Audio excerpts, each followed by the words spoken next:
All right, welcome to chapter 8. We are coming back to doing some applications. So let's start with the first one, which is arc length.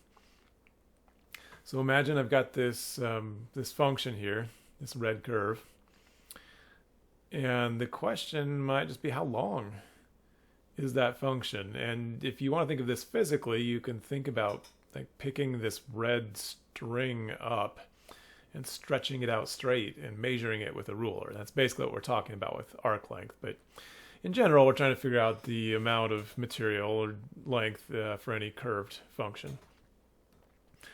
So I want to remind you that so far,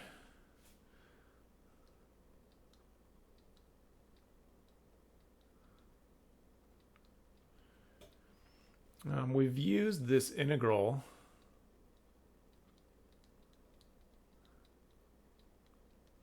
idea to calculate a lot of different things. We started off with just finding the area under a curve. And this multiplication here, there's two things multiplied basically, and we started off by just calling that area of a rectangle. Right? So if we wanted to figure out the total area under the curve, we had a rectangle,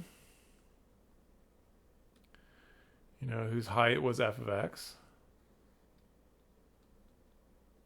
and whose width was dx, and we let that multiplication that the integral does give you the area, and that worked fine. And later we kind of messed around with the f of x, and we said, hey, if we change that a little bit, that can give me the area of a solid of rotation, and the dx will be the thickness, so multiplying those two together gave you the volume. And we modified it for a few other things too. We found the average value of a function, and we found the volumes of solids of revolution in a different way. And now we're going to adapt this f of x dx. It's very flexible. We're going to adapt it to yet another calculation to figure out the length of this thing along this top. So let's talk a little bit about length. So let me zoom in a little bit on this curve, and let's talk about the length from here to here. And of course what we're going to do is we're going to approximate it with a straight line, which isn't a great approximation until these two dots get infinitely close together and you have infinitely many tiny little straight lines, and then it's a perfect approximation. So let's talk about the length of that purple line. And I'm going to claim that as you move along the curve here, this is a small change in x, and this is a small change in y. And just like any other triangle, and this is the basis of the distance formula, just like any other triangle, it's a squared plus b squared equals c squared. So this distance right here, this little bit of distance, the third side of the triangle, we would say something like, delta x squared plus delta y squared equals d squared, and we'd probably square root both sides, so solve for distance, which is the square root of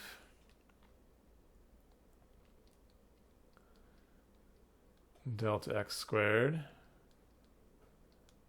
plus delta y squared. And that's fine. Delta is just a kind of a generic letter that stands for some change in x. Calculus, of course, we want to let that some change in x get infinitely small, and we do have specific calculus language for that infinitely small change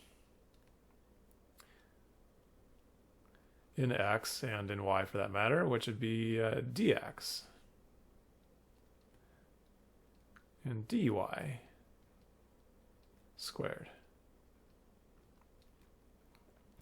So we really do have a function here that we can use to calculate infinitely small little distances, and we'll get the infinitely small little distances all the way along the curve. And that will give us the total arc length. We can put this in a slightly more calculus-friendly form. So let me remind you of one more thing. Notation-wise, really, this is just a notational reminder. So remember that the derivative is a slope, right? It's a change in y over change in x. We often write the derivative in either one of these forms. But and we've also done this back in Calc 1. Multiply both sides by dx.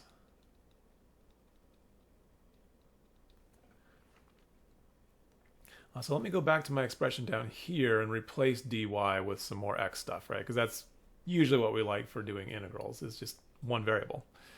Okay, so we're getting closer to our final form here. We're going to have dx squared. And then we're going to have f prime of x dx squared. Let me clean this up just a little bit more. Notice I've got f prime, the derivative of the function squared, and dx squared. I'm going to separate those into separate square roots.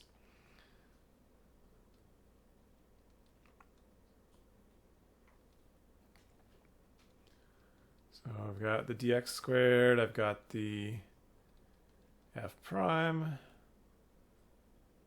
squared, and dx squared again.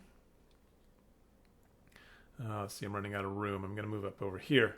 So now the distance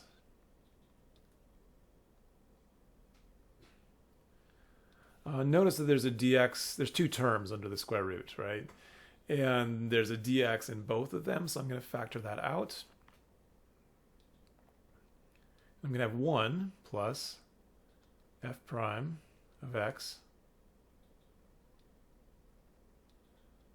squared, and all of that times dx squared. Of course, I can separate those square roots, and the square root of dx squared is just dx. So we're developing the general formula here that we're going to memorize shortly. So this is all proof. So the distance right here, that's the distance we're still working on, is just one distance for one little triangle, is the square root of 1 plus the derivative of the function squared, and then this square root of dx squared just turns into dx. So that's just a single derivative, or single distance. And of course what we want to do is we want to add up infinitely many of those. So we are finally getting to the formula here for arc length.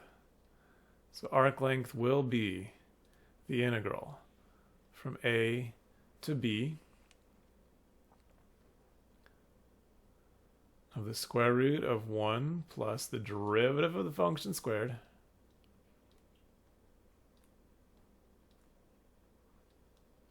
dx. Beautiful in its simplicity, is it not? I say that, and yeah, these integrals are always easy to set up, and sometimes they can be incredibly difficult to actually integrate. So let's take a look at an example. So let's say we just want to find the length of x squared from 0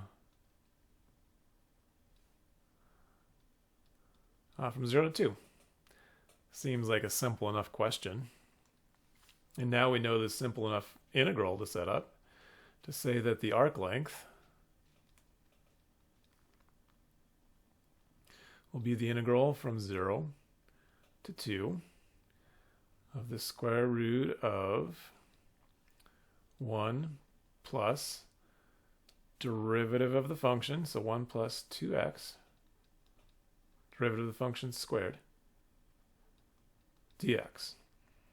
So again, integral 0 to 2, square root of 1 plus 4x squared, if you want to simplify it a little bit.